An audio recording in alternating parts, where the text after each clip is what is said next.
very late Night of Champions wrap up. So I'm doing this live because basically I didn't get a chance to do it last night. I was absolutely knackered, so I just thought I'd do it while I was out for a walk, getting away from the family for a bit.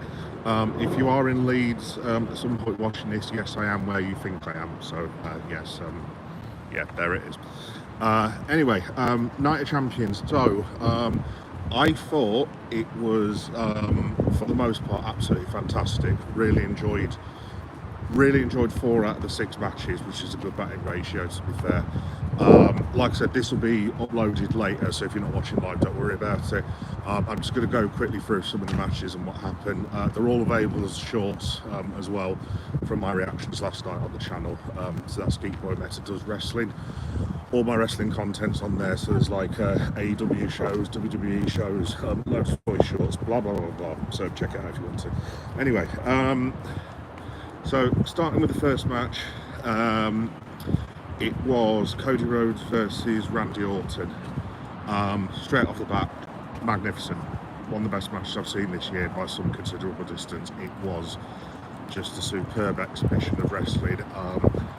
My main bit was, I just love the way that both of them took the time to tell a story, because I know I'm a grumpy old man and from the Attitude Era, but you just don't see a lot of these full matches anymore, and I think Cody and RKO went on for about 30 minutes something on their point. I love the way that right at the start Randy sold from the superplex, the back injury that he got kayfabe wise, and he just sold it throughout the whole match, so it was really clever, because it kind of gives him an out in terms of the performance, so he doesn't look weak or anything like that. So I thought that was really good. Really like Cody's fire. Love the kickouts and the RKOs and the Cody cut. That one Cody cut from the top rope was absolutely insane, honestly. It doesn't need saying, but Cody Rhodes is he's just brilliant, isn't he? He's an absolute superstar. Yeah, as for the finish, I liked it, but after all they'd been through, Randy taking the turnbuckle off, and then basically getting another Cody cutter. I know he'd had 2 already, but I was kind of like, not sure about that, to be honest. But when I liked the bit where Cody won, and basically he was trying to congratulate Orton in the ring, and like you could just tell Randy, like kayfabe wise, wasn't having any of it. Oh, bit window. Yeah. Oh, hello. Can I grab the camera for a longer edit? Not really, pal, because it's a bargain basement camera and it's basically knackered, so I'll just try and do the best I can. Also, sorry if you're doing comments, I'm in the sun and basically cannot see anything, so I'll try and find somewhere to stand in a minute. Yeah, no, I just love the way the Randy sort of went into kind of heelish mode at the end when Cody congratulated him. I thought that was really good. I also thought, I said last night in one of my shorts, I don't know, like I know Cody had to show some fire and everything, and like he was, he had to take advantage of Orton's injury, but it kind of, some of his expressions and stuff kind of looked a bit heelish, to be honest. Again, sorry folks if you're doing comments, I literally cannot see a thing. I'm walking along blind, so thank you for doing comments. I'll have a look in a minute. Yeah, no, Cody went a bit Homelandery. I don't know if it was just me that noticed that, but maybe it's just me wanting Cody to turn heel, because I really want Cody to be a heel. My son's a massive Cody fan, and he would very much disagree with his daddy on that one, but yeah. So yeah, I thought the first match was fantastic. Second match was Rhea Ripley against Raquel Rodriguez.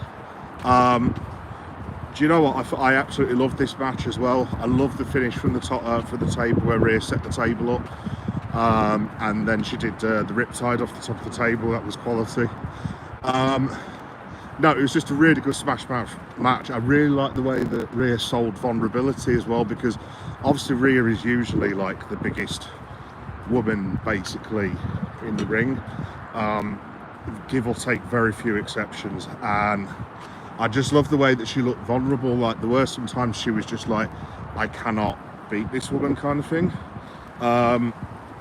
So yeah, I really enjoyed that. I'm just going to stop for a minute now. No, I really enjoyed Rhea selling on it. One thing I was going to say, I wanted to highlight this, was Raquel Rodriguez. Look, I've never disliked the woman, or if it's just a very good wrestler, but she's not one of my favourites. She was bloody fantastic last night. Absolutely fantastic. Her cadence, her selling, her ring work, timing, everything. I thought she had just her facial expressions. She looked like a crazed woman at some stage. I thought she was absolutely bloody fantastic. Hopefully WWE have got a hidden gem there, because maybe at some point they can separate her from the Judgment Day, which I'm guessing is the idea, because they'll just keep refilling the Judgment Day with different characters and let people go on their own, like obviously Rhea and Priest and all that, and maybe one day they'll bring them all back together. I don't know, that'd be pretty cool if you had a massive Judgment Day. But yeah, no, just to say Raquel Rodriguez was absolutely bloody brilliant in that match, so fair play, credit to her. Karrion Kross and Sami Zayn, it was pretty decent. Karrion Kross is really over, isn't he? I'd heard about all this stuff online, that he was basically doing lots of stuff on social media and on house shows, and that he was getting over with the crowd, and I was like, yeah, I don't know how long this will last for. He was super over last night, and fair play to the bloke, all that hard effort and work he's put in. Absolutely fantastic. It's fair play to Karrion. I thought it was a really good match, told a good story. You kind of cared about Zayn like losing his soul to the devil kind of thing. I think Karrion does play like the devil on your shoulder very well. It randomly reminds me of Devil's Advocate, with the Al Pacino character with Keanu Reeves. I know that's a bit of a weird deep cut comparison, but just the way that he's always trying to influence him and stuff. I think eventually Zayn probably will turn, and maybe he'll form some sort of group with Karrion. Maybe they end up winning. He ends up winning him the world title, or vice versa. I don't know where the story is going to go, but I am quite interested in it now. So yeah, fair play to both lads. They were really good last night. Who was next? The next one, I might be out of sequence, so just bear with me on this. I want to say was Solo and Jacob. That was match number 4, wasn't it, I think. Look, those of you who've watched my channel for a while will probably know that I do like Solo, but I just don't like his presentation. I think he's a badass, awesome wrestler. I know this is a bit random, and I've made this complaint before. Solo's music sucks. It is truly awful. It's possibly one of the worst songs I've ever heard. I don't know if it's just me. I know some people like it, but I just think it just doesn't fit his character at all, and it's just really super weird. And they've got him in this position where they kind of turn him into a comedy character, then turn him back into a badass. So I don't know if they're trying to do, I don't know, like a Kurt Angle thing with him or something. It's just a bit weird, but I would not have had Jacob take the pin at all. I know the new guy who's coming in, they want to highlight that. Hekarella, I think his name is. Sorry if anyone can tell me. I don't know the lad, to be honest, so please just let us know later. Well, basically what his name is, because I've got no idea, to be honest. But I would not have had Jacob Fatu losing the title. I would have kept him strong. I would have had him going to SummerSlam. Personally, for me, I would like to see them pull the trigger on him and Bron Breakker, because they've been teasing it for a while. And I'd really like them to do that feud. Maybe they'll have it for WrestleMania, I don't know, for like an IC or an American Championship, I don't know, but I would like them to pull the trigger on that sooner rather than later. Yes, the match what it was wasn't certainly not awful, but it wasn't anything that stood out to me, to be honest, other than the finish. Where Solo's group goes from here, I don't know, but that group to me is just, it needs a star running the group. So maybe your heel turn Roman at some point and he comes back and leads the group. Maybe it's some other random person. Maybe it's Cody Rhodes.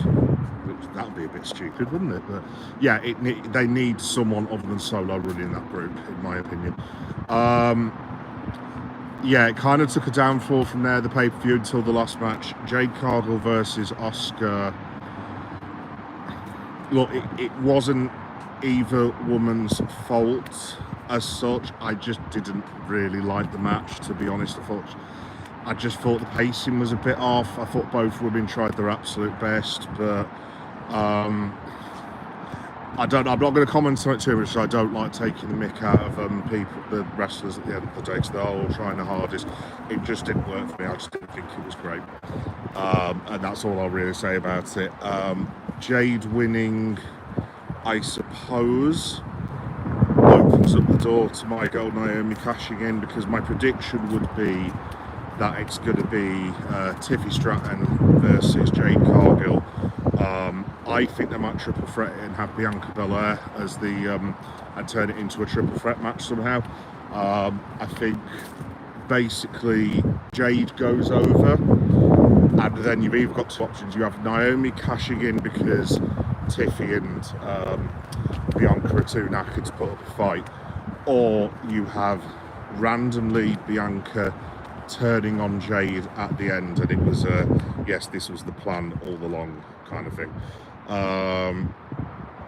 Yeah, so that's what I reckon will happen with that. But yeah, I wasn't a massive fan of the match at all. So yeah, moving on.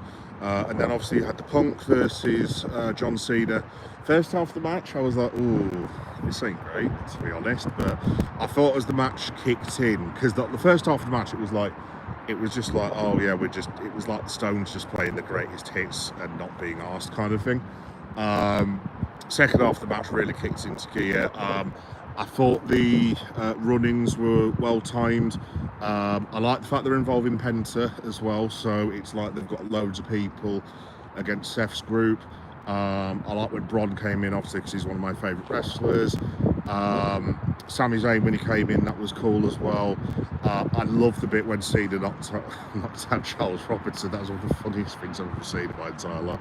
That poor bloke must have taken more bumps than any referee in like the history of the world. So yeah, that was good. And then they did kind of get me at the end. I did think when Cena did that expression when Punk hugged him, I was like, are they working this? Is Punk actually going to win this? And it was only for a split second, because I was like, well, they're not going to have Cena drop the belt in Saudi like 6 months before he's due to leave. But they did nearly get me at one stage. So yeah, I thought the finish worked really well. Good thing is now Cena can go off with Cody. You've got the whole, is Cody turning into Homelander? You've now got the Cena, obviously he's always been super over. People like him as a heel. I think I don't know where it is. I don't know if it's in LA, SummerSlam. I'm not totally sure where it is, but I'd be astonished if Cena didn't get 3/4 of the arena cheering for him. I think it's got to that stage. So I do wonder whether maybe they pulled the trigger on Cody Homelander turning heel. Maybe he does, maybe he doesn't.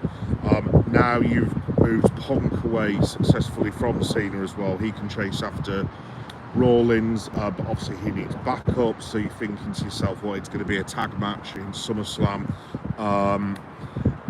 My guess is Roman Reigns would come back, and it's going to be Roman and Punk versus, I don't know, maybe they'll do a handicap match with Seth Bronson and Bron Breakker. Or obviously LA Knight's been involved with them as well. Maybe you can do it a triple threat kind of thing, and then maybe LA Knight turns on CM Punk or whatnot. Who knows? But I'd be astonished if it's not Roman and Punk at SummerSlam, to be honest.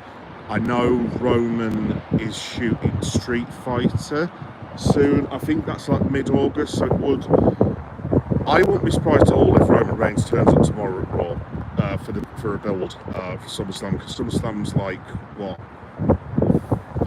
It's 4.5 weeks away, isn't it? Bloody hell.